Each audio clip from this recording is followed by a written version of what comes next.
All right, so today we are talking about lessons from the Boston Marathon of 2023. It is currently Monday, April 17th. We are recording this podcast episode on the evening of the Boston Marathon. It's Patriots Day. It is Patriots Day. And we are hyped up because it was just like, that was just such an incredible race today, such an incredible marathon to watch. So I can't even imagine what it would be like to run something like that. Yeah, such phenomenal teaching that I did during the day as I was streaming from my phone in my classroom. I know.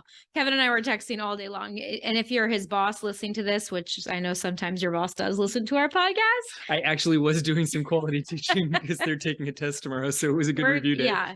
There was definitely pauses in between. He was probably just texting me in between classes. No, the whole back end of the marathon, I was on lunch break. So the timing actually worked out really nice. That worked out well. It's a late start for Boston. I know. But it was like, I was watching the live coverage here, and we were tracking people on our phones on that app. And, we have some athletes that were running the Boston Marathon. Shout out to our athlete, Chris, who just did phenomenally well today. I don't want to ruin anything if he wants to tell people about his results. So I won't, it's not my news to tell, but we just our podcast isn't coming out today. We'll be fine. Congratulations to Chris and to everybody else that ran Boston today. Just job well done to everyone. The conditions were not ideal with all the rain, but everybody went out there and just did so well. And so today we want to talk about Boston. First of all, we want to talk about why the Boston Marathon is such a big deal, why people want to run Boston, why it is such a goal for so many people to have a Boston qualifying time and to run Boston.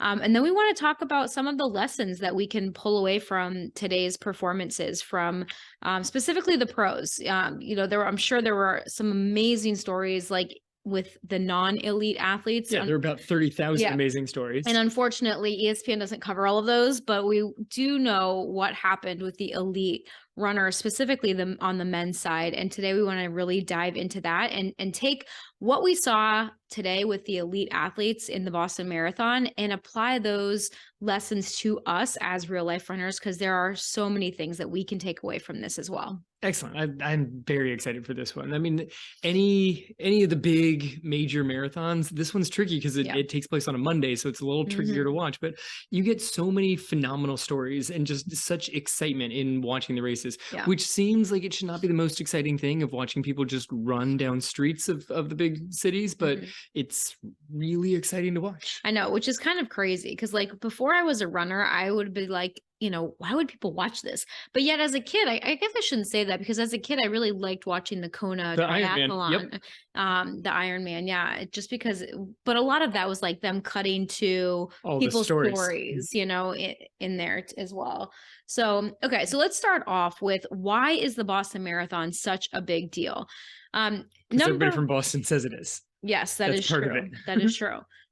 So number one, the Boston Marathon is the world's oldest marathon. Okay. The modern day marathon, as we know it now, the first modern day marathon was run in 1896 in the Olympics, and the Boston Marathon was started in 1897. So the year after that first modern day marathon. So this is the oldest marathon in the world. And that's a really big deal. Oldest annual, you could argue the Olympics. Well, yes, but I mean, the one that we compete every single year in the same exact location. Like the Olympic marathon's been around an extra year, but it only goes once every 4 years, and it moves from city to city. Boston has continuously run this thing every year, almost every single year, except the 1 year, COVID year, that we had a spring and a fall Boston Marathon. That was interesting. Those years don't count for anything. But every year since 1896, it's phenomenal. 1897. But so this is one of the reasons that Boston is often known as the People's Olympics, because it was the first time that quote unquote normal people could run against elites. So essentially, when you're in the Olympics, now, is it the same now? There's only 2 per country? 3. Yeah, that's what I thought. But back then it was only 2 per country. Now it's 3 per country. Or 1, depending on how everybody seeds in with various times. Okay. So anyway, right now, the Boston Marathon is the race that people, quote unquote, normal humans can run with elite runners, because they can all run in Boston. But ever since the beginning, Boston always had a qualifying time. They always set a standard and they always had a high standard. And so the brand, the Boston Marathon, means something, right? Because even if you were a normal person that was not an elite professional runner, you still had to be fast enough in order to run the Boston Marathon. Yeah, like there's some standards, and the standards have changed over the years, and kept getting faster and faster over the years because they still wanted it to be like a select group of people. And every once in a while, the time standards will drop pretty substantially as trainings improve, as shoes improve. I'm actually kind of curious how they're going to change again with super shoes on all athletes, and so many recreational athletes putting super shoes on and just chopping huge amounts of time off of their time. So I'm curious how the stands are going to go. But the last few years, everybody who's run a qualifying time has made it in. And I don't know, 5 years ago or so, you had to be able to beat, not just hit the qualifying standard, but you had to be able to beat it by almost 5 minutes, because it's like you have the qualifying standard, but then they have like a registration day and they let you in based off of, are you 10 minutes faster? Okay, now we'll open it up for those people. Are you 5 minutes faster? We'll open it up for those people. Are you 1 minute faster? Now we'll open it up for those. And it would fill up before it got to the people who like just sneaked under their BQ time. Right. So even having that Boston qualifying time doesn't always guarantee that you will then be able to run Boston. Like it has for the last couple of years, but prior to that, it did not mean that at all, especially like after the bombings of 2013, where Boston started to get a lot more recognition and a lot more people that were interested in running that race because of, they wanted to honor various memories of various people. It became a lot more popular, unfortunately, after that tragedy. Yeah, I mean, it's the number of people. I think they're up to 30,000 people now, and you can't put that many more people into the race. Like, it's got the pro start, the women's pro. Well, sorry, there's wheelchair start, then men's pro start, then women's pro start, and then the first wave that has, I think within the wave, there's 9 separate corrals within it, and then a second wave, and then a third wave. Like, how many more people can you put into it? If you see the race coverage of Boston Marathon, the starting line's not that big. Like, it's kind of a smaller street and you're kind of winding through neighborhoods at the beginning. Right. You can't really expand it all that much. Like, it's a world major. There's tens of thousands of people in it, but it can't get much bigger. New York is a little bit bigger, but even that, like, there's only so many people you're going to be able to stick onto that bridge. Yeah. And you mentioned there that it's a world major. So that's another reason that Boston is such a big deal too. Boston was a big deal before that, but they also then partnered in 2006 with actually 4 other marathons. There was London, Chicago, Boston, and not Tokyo, Berlin. They all paired to become like the world majors. And then they added Tokyo, I think in 2013. So there are 6 current world majors, and there's a lot of people that want to run all 6 world majors. So that increases the demand for Boston even further. There's, a lot of marathon runners wanted to run Boston anyway, but now you stick this world major label on it, where there's a lot of people that are trying to get their 6 stars. That's going to increase the demand to want to run Boston as well. But this one still has this time standard that you have to get. And right. There's some standards. None of the other world majors have that same way of getting in. Yeah. There's some that, like, if you run a certain time, you have a better chance. Like, it boosts your chance through the lottery, but all the rest of them are so popular that they just go to like essentially a pure lottery outside of like elite or sub-elite that can kind of work their way into it. Yeah. And you still can run Boston without qualifying. You can run through a charity. And that's one of the other amazing things about Boston, is that charities raise over $15 million annually. Because people have to raise money to run Boston for specific charities. And a lot of these charity organizations have very high minimum fundraising contributions, right? So you have to raise like $8,000, $10,000. It depends on what charity you're trying to represent in the Boston Marathon. So that is no small feat in of itself, right? Even if you don't have a qualifying time, you still have to raise a lot of money in order to be able to run for a charity in the Boston Marathon. Yeah, 100%. And that's really running for a lot of good in the world, right? Like, there's a lot of people, there's some debate over whether or not Boston, should allow charity runners that don't have qualifying times. And there's a lot of debate in the running community about that topic. But one of the things I think that we can all agree with is the fact that raising money for charities is a good thing. And the amount of money that is raised for these charities, a lot of which support local charities in the Boston area, is a very, very good thing. Yeah, I mean, I am part of that group of like, should you have the charity runners in there? And, Yeah. Like, you're raising 15 million annually for charities. Yeah. There's a lot of these charities that get most of their annual income from people that are running the Boston Marathon. Right. That alone is huge. The one that I'm like, I don't know about that group are celebrities that just ask. Well, they can pay whatever money they want. Yes. Yeah. So that is my issue, is they are less likely to make the charitable donation towards something, and more like, but I'm a super important celebrity, you should just let me run in your race. And yeah, I frown more on that one than. Well, we don't need to debate that right now. I know, but I love the great charities. Those are good. There are some really good things here. Back to that storied history that the Boston Marathon has. The Boston Marathon was also the first marathon that a woman ever ran, because women did not used to be able to run marathons. Women were not allowed to run marathons, and specifically the Boston Marathon. So Catherine Switzer in 1967 was the first female ever to run a marathon, and she was almost tackled by an event organizer. So her name is very well known in the running community. There is a very famous photo of this Boston event organizer trying to get at her and physically remove her from the course. So that was a very big moment, specifically in women's running history, where Catherine Switzer ran this marathon even though she wasn't supposed to. And then it was finally opened up. I don't know if it was the next year, but it was finally opened up to women after that event. But she was brave enough to just do it anyway. Banned at the race. Yeah.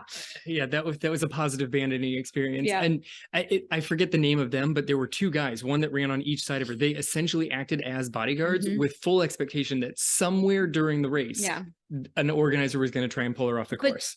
Did she bandit it? I thought she actually had a race number, and then she registered as K Switzer. That would do it. Like she didn't put her first name. She just put her initial. That makes sense. Yeah.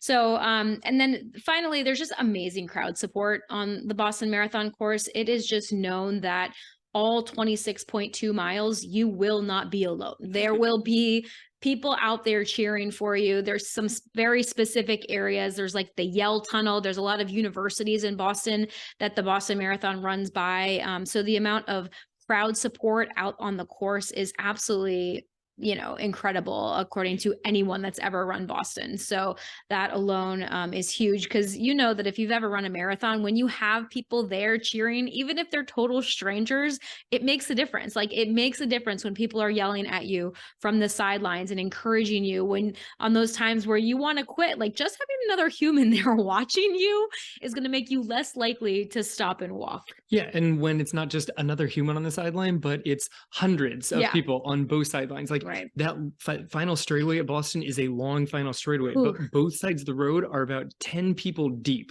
screaming. And it doesn't matter whether it's the elites or it's a couple hours later of people coming in off of wave 3. It's still just people screaming and cheering for the entire time. It's a party all day long, and people are supporting all the way from who crosses the line first to who crosses the line, 6 hours later.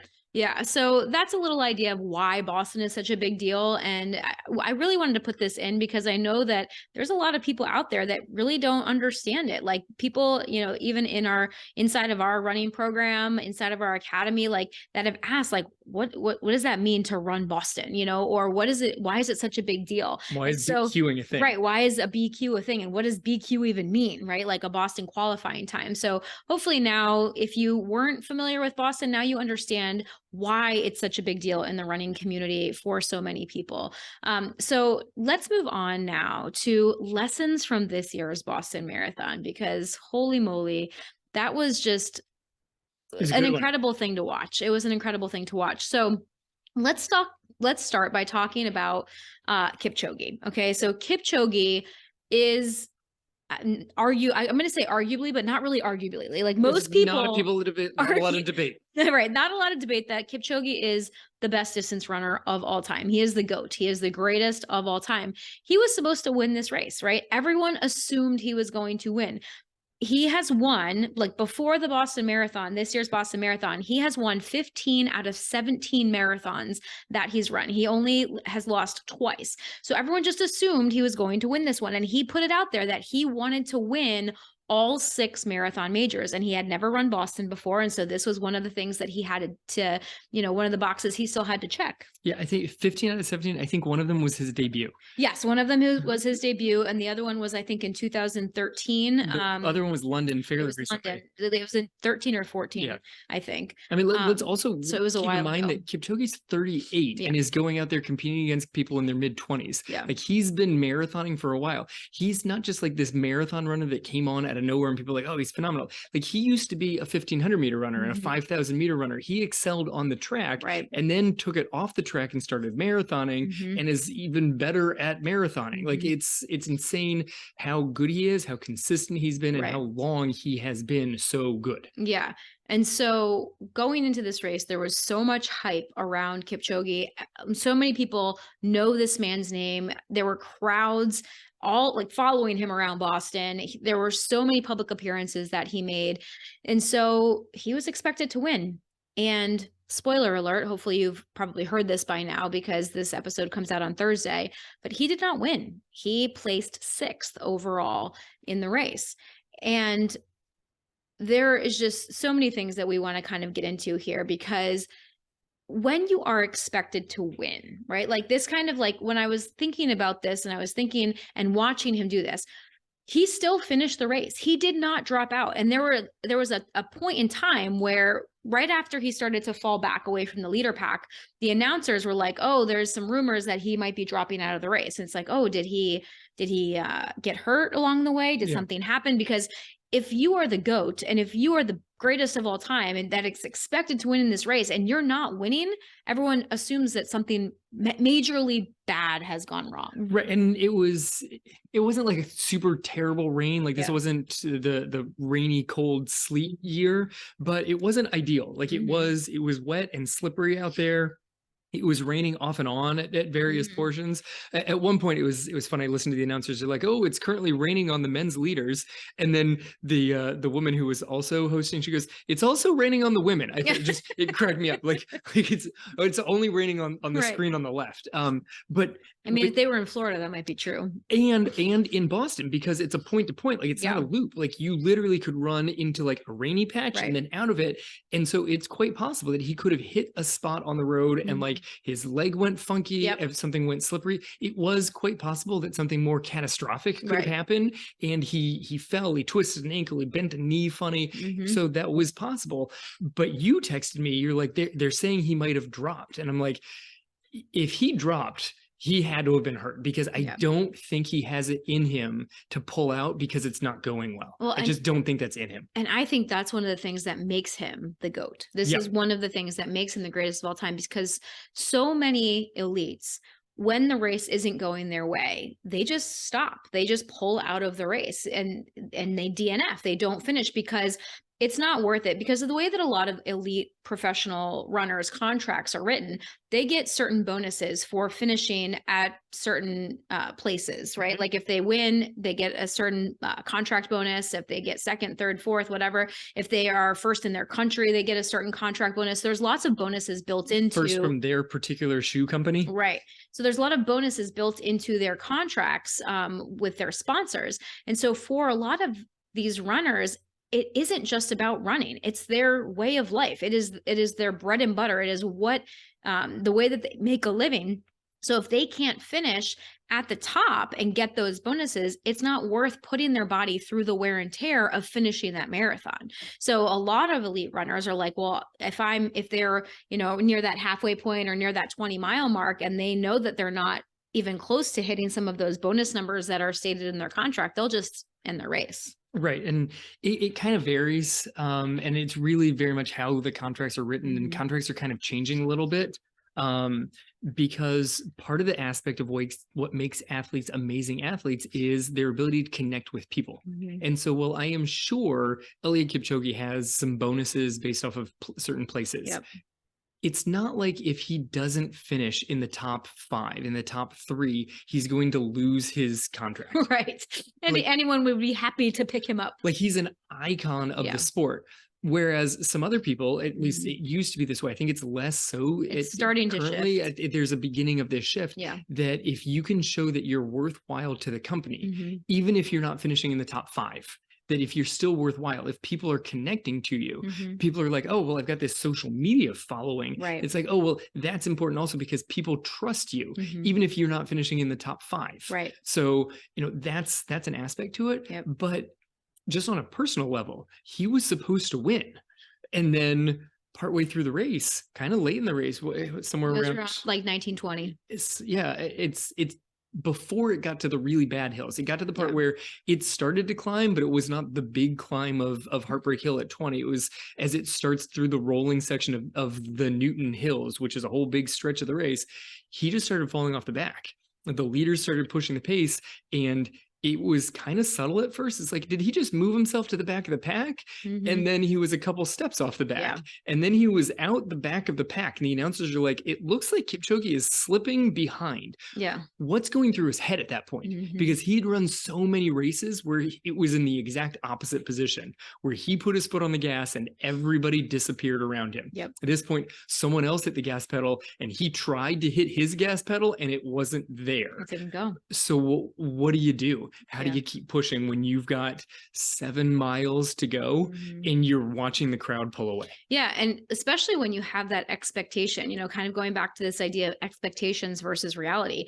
When you expect to win, like he expected to win, right? Like he had that expectation of himself. Like, yes, he has respect for the sport. He has respect for the marathon. He understands that running, anything can happen on any given day. But he still went into that race with the expectation that I am going to win this race.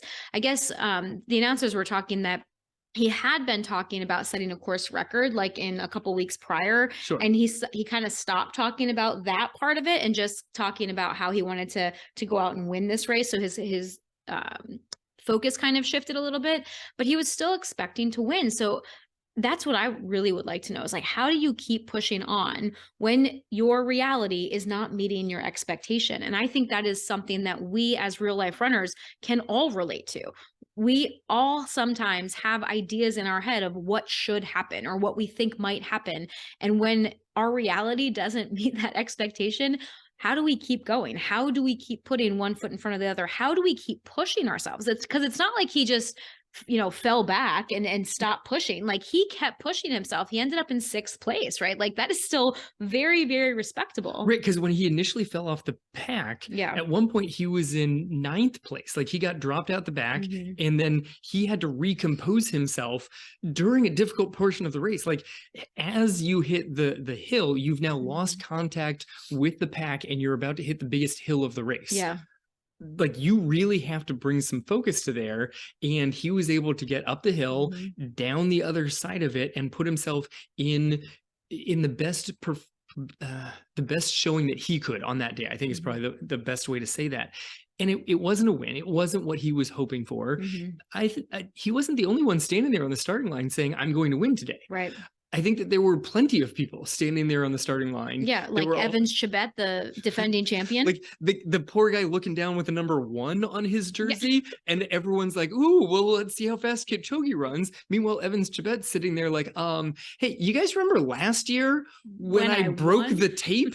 That's why there's a 1 on my chest." He had the same mindset at the starting line. There's a handful of other people. At the very start of the race, they're like, "Here's some people to keep an eye on." But I bet there's more than just the like 5, 6 people that they named that thought to themselves, maybe today is the day. Yeah. Because we got a little bit of a headwind, we got some wet conditions. You add a little bit of variables to it and you're never quite sure how that's going to affect every person in the race. Yeah. And so when Kipchoge found himself falling back into like 7th place, you said 9th. I remember him in 7th, but like if he was in 9th at one point too, it's like, how does he keep going at that point? Because he could have quit, like, and a lot of professionals would have, but this was about more than that to him, because Kipchoge has a love and a respect for the sport I think that is greater than other runners. And I hesitate to say that, but at the same time, like his performance today showed that. Like his performance today very much showed his love and respect for the sport. And that's why a lot of people call him the people's champion, because he is a role model in this sport. He is always talking about mind over matter. He's always talking about the mental side and how you have to really train both the physical side and the mental side of running in order to be a champion. And so many people, despite the fact that he is the greatest marathon runner of all time, so many people look up to him and can connect to him in so many ways because he is so vocally outspoken about the different aspects of the sport. Yeah, and just the challenge that is a marathon. Like, in one of all of the stuff that he has to do, all the interviews that he's given beforehand, there was one where he's like, it's a marathon, it's going to be difficult, and you just push, and then when it's still difficult, you have to keep pushing. And that's what he was faced with. He was faced with, not only is it difficult and I have to keep pushing, but it's difficult, I've lost contact with the lead pack, so now he's just running solo.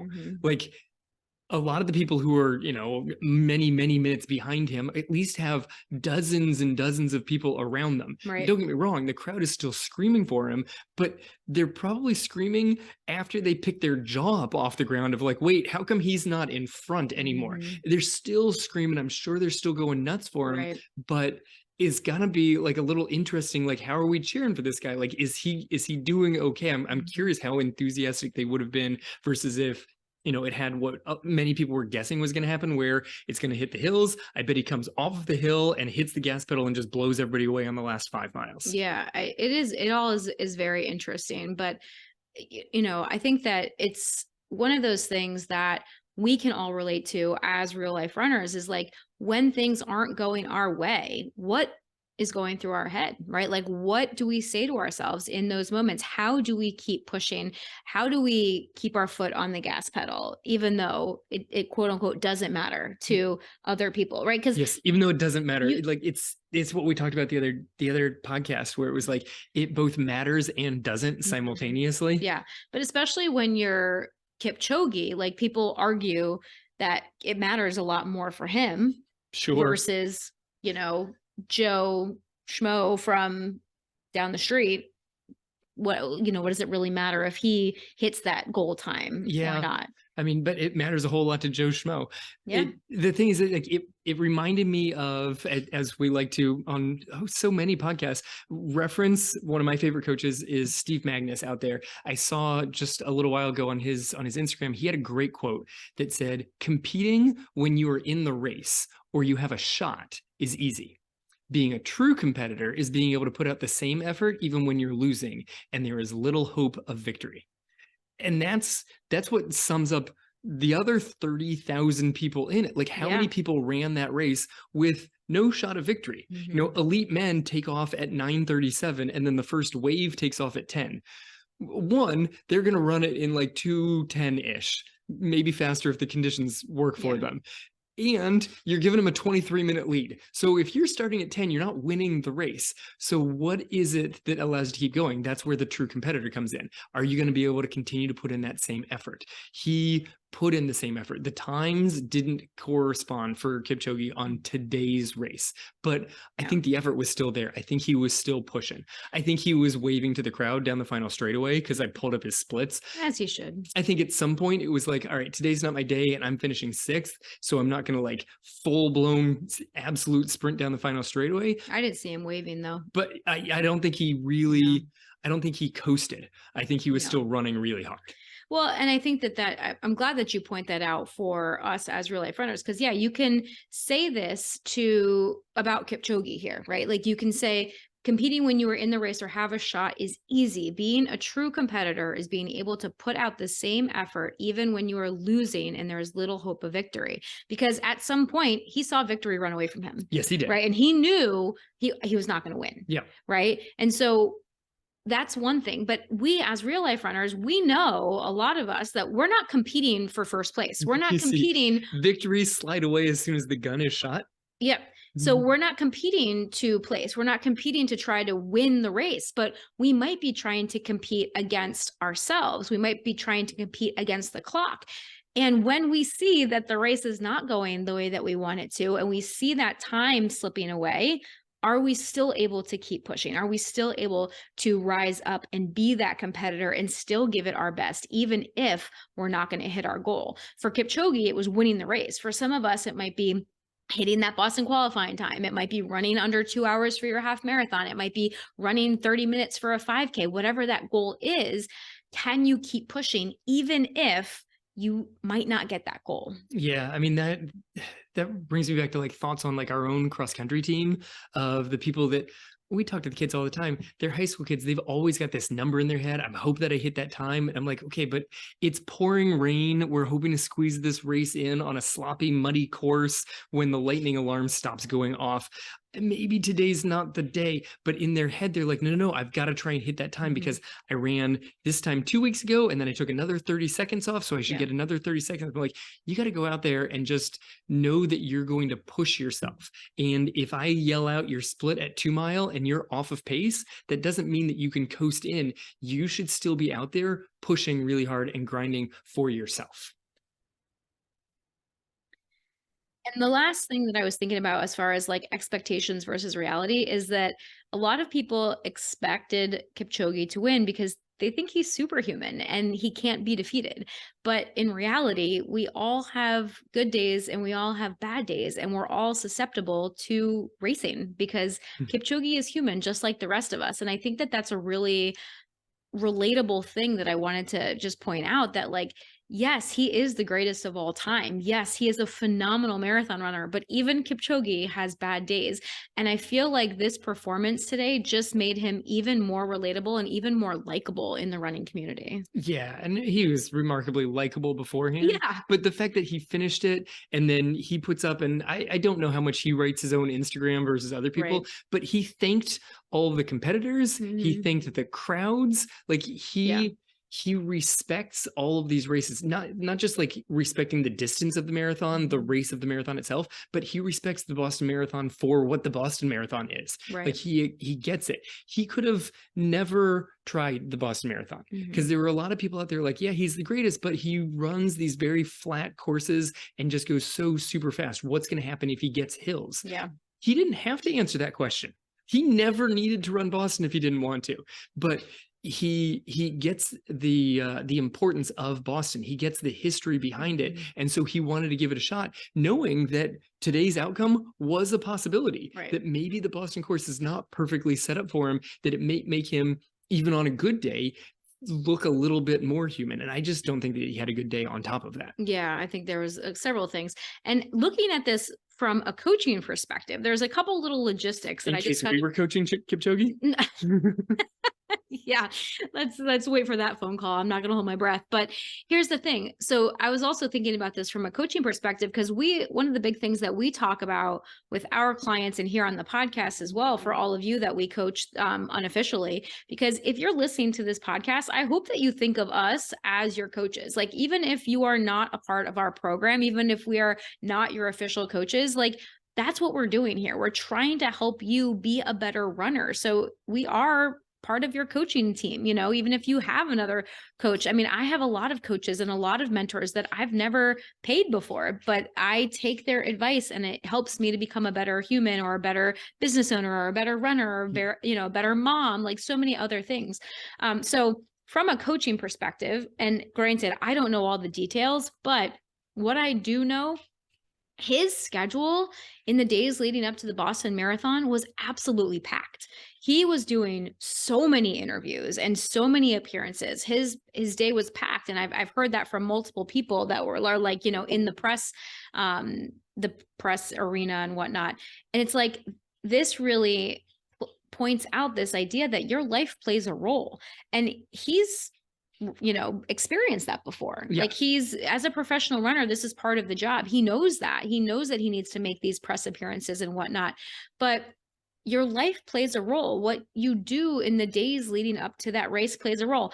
And did any of that play a role in how he felt and performed today? I don't know. I can't say that. But we as real life runners know that if we are on our feet or if we are really busy with other things in the days leading up to a big race, that does have the potential to affect how we perform in that race. Yeah, 100%. I mean, I'm sure the defending champion had plenty of appearances also. Yeah. Like if they're going to have panels, you're going to have the defending champ, you're going to have Kipchoge. Yeah, but he did not have as many as Kipchoge. That's the thing. There's is no way. like just because of who he is, Right.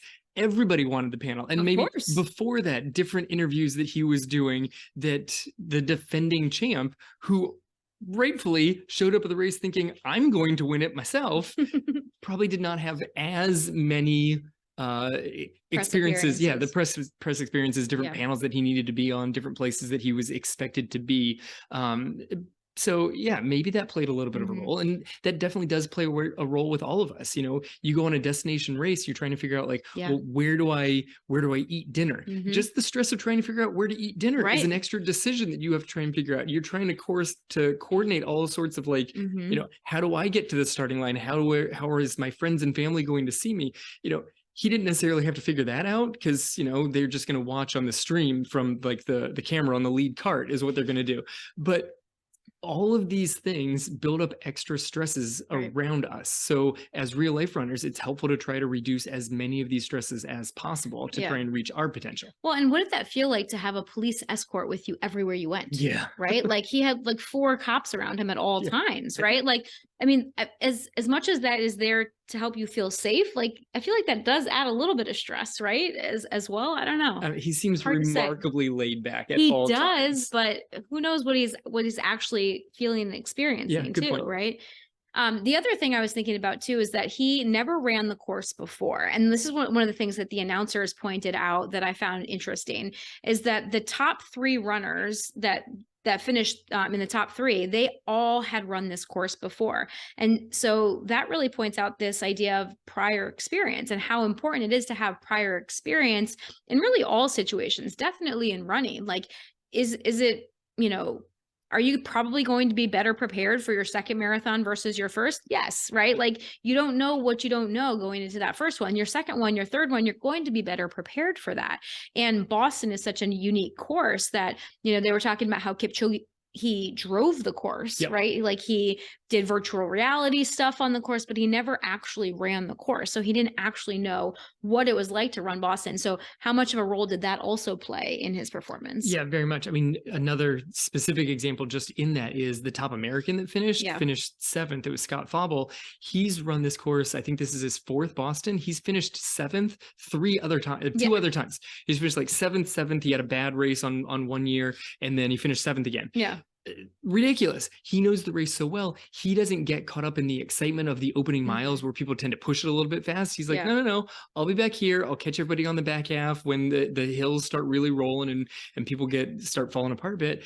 And he just kept sliding up through the whole back half of the race and finishes top American. Yeah, he kind of came out of nowhere at the end there. Because people were so concerned with Kipchoge not winning the race that's where so much focus was. No one looked back to see like the battle for where the top American was going to be, which when you get the ESPN coverage here in the States, it's almost always where the top American's going to be. Like who's the winner and then where's the top American going to be is kind of our coverage.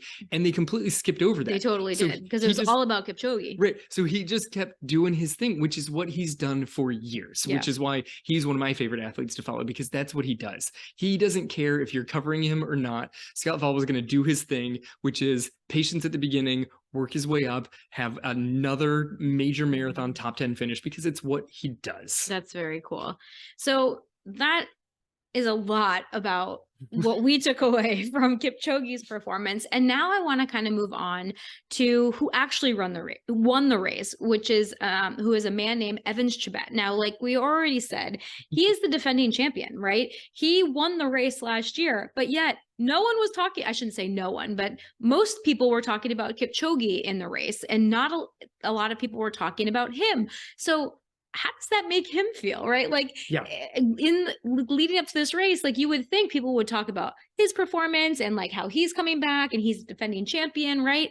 But he was still not the favorite going into this race. And there was definitely not as much coverage about him versus around Kipchoge. Right. It's 100%. It's the expectations. Yeah. Like going in, you think that most people will be talking about him. Is he going to be able to defend? A lot of talk about like how often have people been able to defend in the past? Who's gonna try and come up and knock him off? Right. But he was almost like an afterthought of, okay, well, Kipchoge's going to show up, and maybe who could try to challenge against him?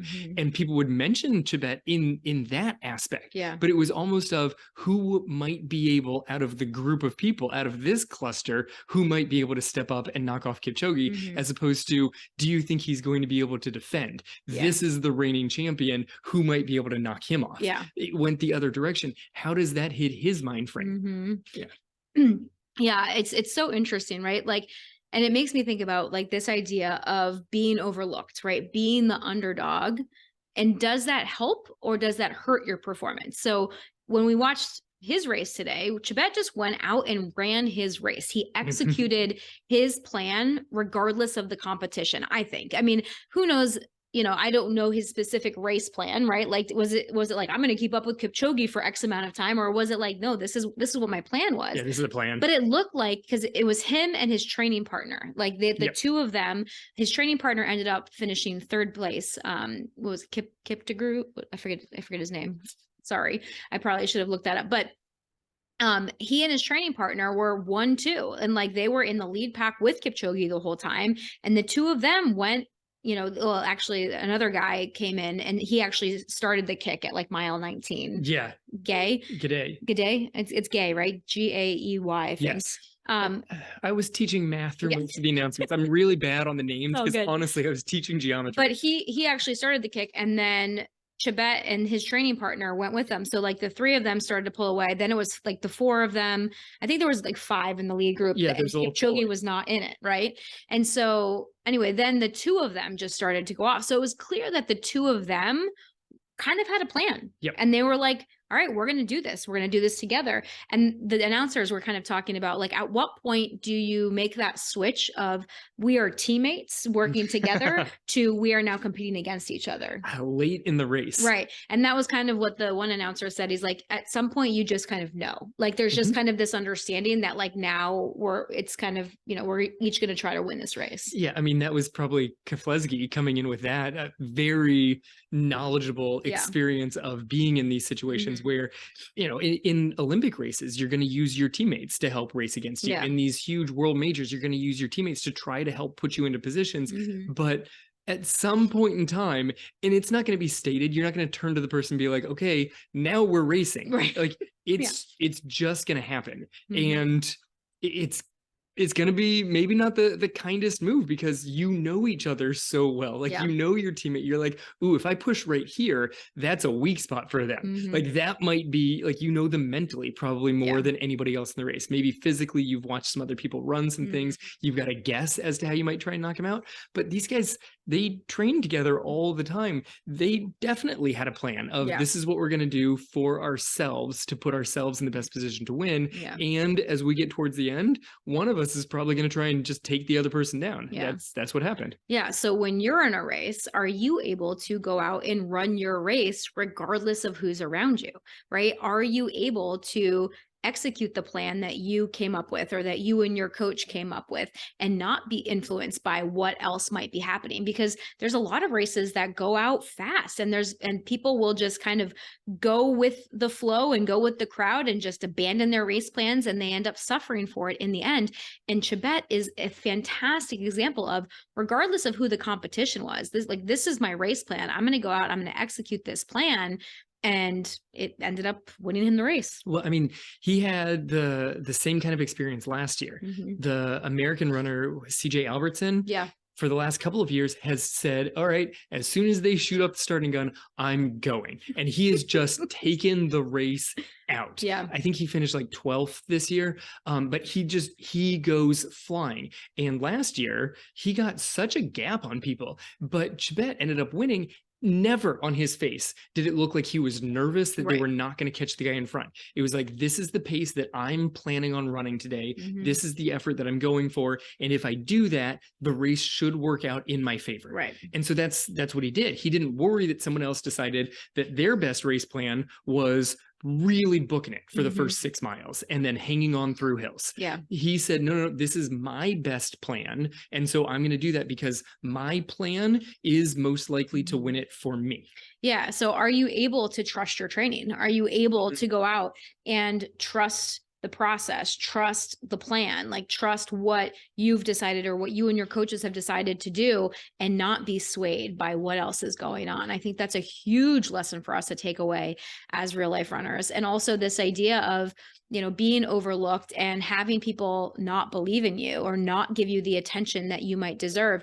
Not saying that, we're doing this for attention, not saying that we should be, celebrated by all of our friends and family. And like, I think that's a pipe dream for a lot of people. Right. But I'm sure there's been people in your life that think you're crazy or that don't believe that you can achieve whatever that goal is, or have made comments, kind of insinuating that. Right. So if people don't think you can, does that fuel you or does that limit you? Yeah, like, do you start adopting? Like, you're not going to suddenly out of nowhere be like, yes, they're right, I give up, I'm not even going to give it a shot.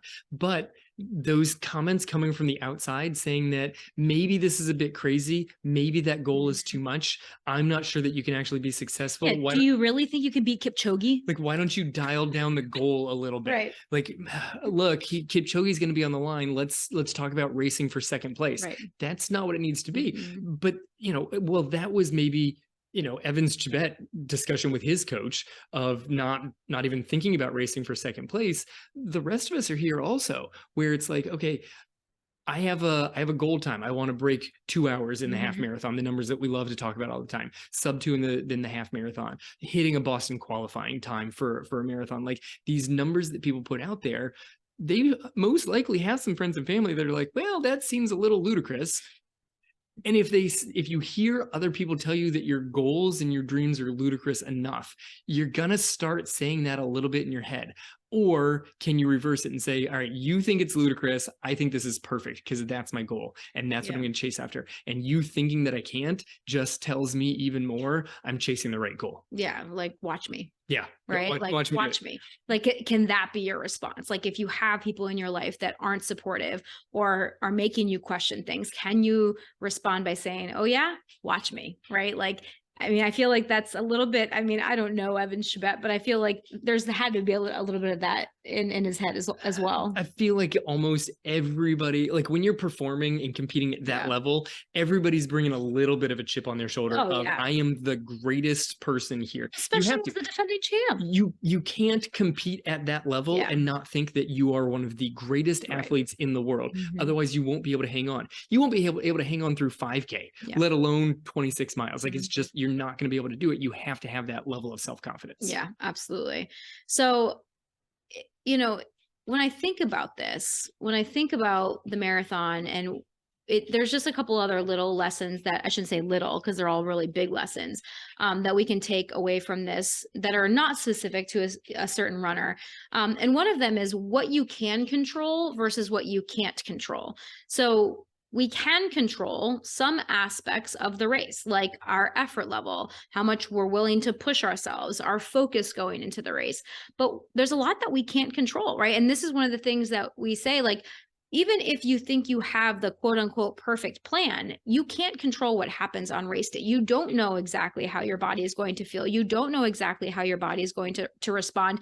You're not able to control the weather at all. We can't control who else shows up at the race and what they are coming, that day with. I know that that's something that you've talked about a lot before, because Kevin is someone that when he enters a race, he is expected to win a lot, right? And so I think that you can really relate to Kipchoge in a lot of ways, obviously on a different scale. Yes, very, very similar. Very similar. Obviously on a different scale, but like when you enter a local race, Like there's a lot, especially in our group of family and friends that just think Well, that you're an elite runner. They know, or they expect that you're going to be winning. I mean, the biggest connection to this one is friends of ours when we ran the Key West half marathon a few years ago.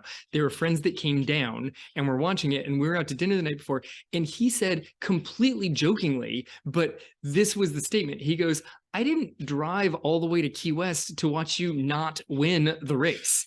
And I'm like, "Oh God, he really expects me to win." Like that was Right. like I internalized that as some pressure, and he meant it as a joke. Yeah. But I think he only partially meant it as a joke, quite Yeah. frankly. Yeah. Like the thought was, you're here for the race, you're fast. Why don't you just go ahead and win it? Right. And you never know who's going to show up Right. at a race, like especially a race that could be seen more as like a destination kind of race. You never know. There have been races that I have run faster or slower. The race that I won when I won the Fort Lauderdale race, that time would not have won it the year before, because the year before there was a guy who was 10 minutes faster. Yeah. He just wasn't there the next year. So it's sometimes it's about who else is in the race and how things are going for that person. Yeah. So there's a lot that you can't control, right? And so it makes me just kind of think about that and really submitting to that, right? Because and understanding like there are things that we can control, and we need to do our best to control those things, right? We Yes, need to very control the much. controllables, but we also have to kind of give up control of the things that we don't have control over. We have to release any sort of stress or anxiety that we have around those things, because having stress and anxiety about those things that we have no control is only going to hurt our performance. It's not going to help us in any way. So control what we can and release what we can. Right. And then I think one where it's kind of tricky, is it in your control or not, is your nutrition during races, during long distance races. I think it's partially in your control. Like if you're like, I'm just going to have whatever they have at the aid stations, you're giving up a lot of the control. Yeah. And then you have to be okay with that. If you're like, I'm going to carry everything, you're trying to take as much control as possible. But what if on that day you get a little bit nervous? You're like, I've practiced with this fuel, I'm great with this fuel. But if the nerves hit you on that day, the nutrition's not necessarily going to digest the same. What if you've practiced in plenty of conditions, but now it's a hot day and you're not digesting the same way that you're used to digesting? What if it's a cold day and you're trying to get the gel out, but the gel packet is literally frozen solid? What are you supposed to do with this? So nutrition partially in your control. So it's one of those things that if it slips out of your control, you have to just release it and not get freaked out about it. Yeah, that's very true. And ultimately, I think it all comes down to, who do you want to be in these moments? Because you get to choose. Like in these moments that like Kipchoge showed us, where you're expected to perform a certain way and you don't perform that way. Who do you want to be? Who do you want to choose to be in that moment? Do you want to keep pushing? Do you want to see, what you're actually made of here, even when that result is slipping away from you, even when that reality is not matching the expectation that you have?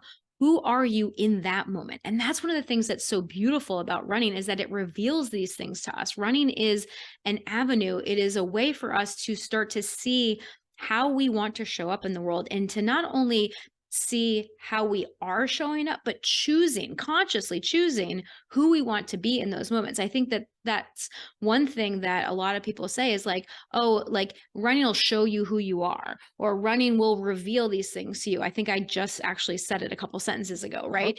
But I actually want to flip that and say, who do you choose to be in those moments? Because just because your natural inclination is to be a certain way doesn't mean that you have to actually choose to be that way. You can actually choose to be something else. So if you find yourself wanting to quit, if you find your natural inclination to take your foot off the gas when that goal is slipping away from you, you can still choose to push harder. You can still choose to keep going, even though your brain and your body is yelling at you to stop. Yeah, the idea that the marathon highlights some things that, I mean, half marathon also, really the long distance races tend to highlight and show who you are.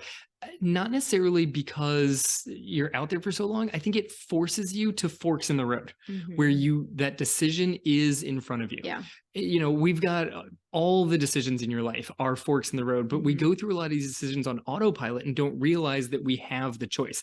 Where, you've got choices in everything you do in your life, but sometimes in the middle of the race, that decision becomes a lot clearer. Like the decision literally with every single step is, do I maintain the pace? Do I pick up the pace, or do I slow down? You get to make that choice over and over and over. And as it gets painful, that decision becomes more difficult to make. And which direction do you want to go? How are you going to take over this thing? Yeah. And, my yoga teacher is actually someone that really helped to highlight this for me, because she talks about yoga in a way that I've never heard another yoga teacher talk about it before. And she relates it into our life in so many beautiful ways. And she talks about these positions that we are putting ourselves into, right? These yoga positions in vinyasa. Specifically, that's what I practice with her, where you put your body into this position that is uncomfortable, and it will start to reveal how you respond to discomfort, right? And so in that moment, when you notice yourself responding to discomfort, she kind of points out, like, are you someone that starts to blame the teacher? Are you someone that like digs in and just tries to like grit through it? Are you someone that comes out of the pose because it's just too much for you to handle? Are you someone that like tries to focus on something else and tries to like let your mind start thinking about something else, right? There's a lot of different ways that we all deal with discomfort, and yoga just starts to reveal that.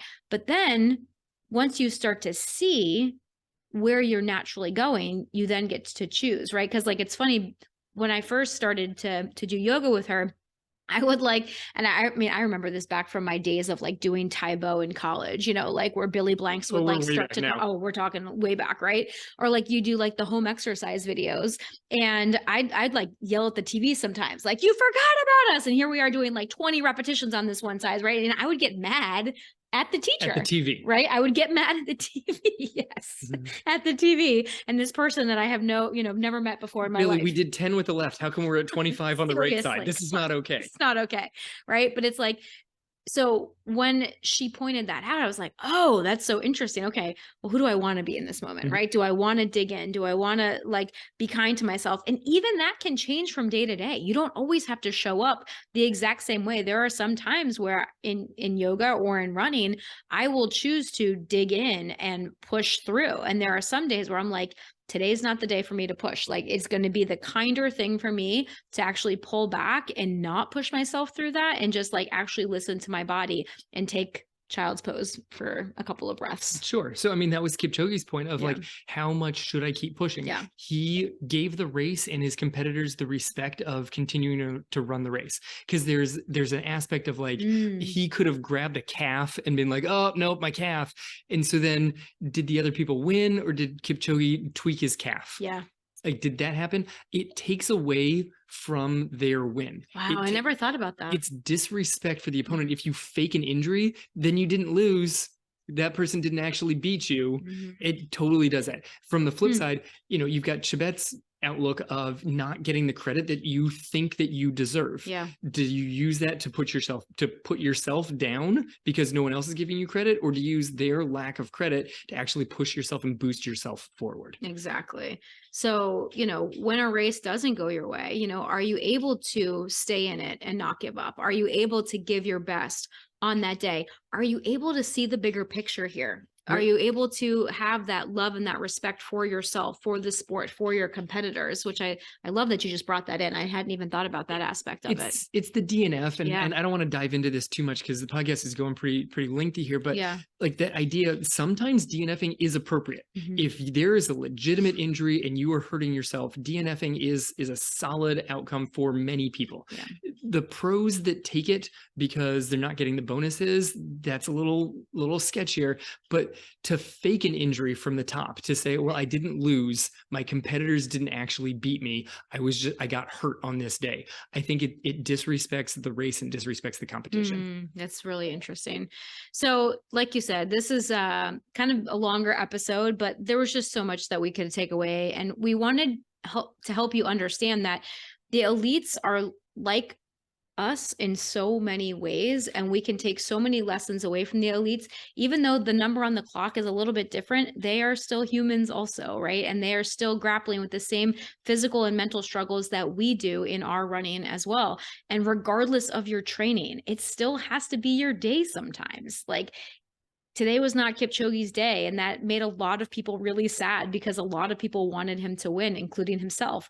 But it's still about showing up. It's still about competing at that level, at the highest level for him, at the highest level for you, whatever that level is, right? Like, if your level is, running a sub 5 hour marathon or a sub 6 hour marathon, whatever that might be, if that is your goal, make that make that your goal, and be proud of it. I think that that's really important. Don't downplay it and say, oh, well, it's not as good as so and so, or it's not, No, it's it's your amazing. It's amazing. Yeah, I mean, that's part of what makes running so awesome is you can have these goals and you can stretch yourself and you Yeah. can really try and dig in.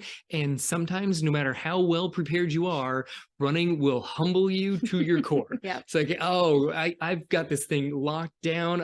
My training went so well. My last 12 weeks are so perfect. I hit every time and every workout. I checked every box. And running says, yeah, you know what? Not today. Today is the time to be humble. Today is going to be frustrating. And that's when you don't get to see what kind of a runner you are. You get to see what kind of a human you are. What happens when you roll the dice and it does not come up the way you want? That's where you get to see who you are, not how fast you can be, but how strong you can be, and how much committed to you can be. Yeah, and how strong you choose to be. Yes, also, yes, very right? much.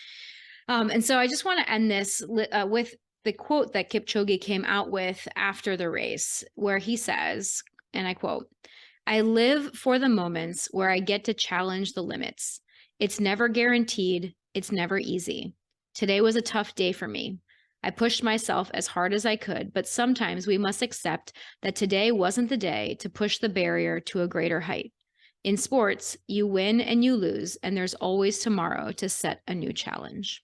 Yeah, it's a really great comment. And that's the kind of stuff that he was saying before the race. That's the kind of stuff that he's going to say after the race. It's the same kind of thing that he's going to say before his next big race, because he's not done. It's not like, oh, well, I had a bad race, I guess I'll hang it up now, I'm time to retire. It's a chance every time you step to the starting line. It's a chance to push yourself and see how hard you can go. And maybe it works for you, but maybe it doesn't. But it's a chance to test limits and see if today is the day. Absolutely. So, as always, guys, thank you so much for spending this time with us. We know this is a bit of a longer episode, so thanks for making it to the end. And if you liked it, please feel free to share it on social media. You can take a screenshot and share it to your social media stories or share it with a friend. The more people that we can reach, the better. And if you haven't yet, please leave us a review on Apple Podcasts or a rating on Spotify. And as always, thanks for being here. This is the Real Life Runners Podcast, episode number 304. Now get out there and run your life.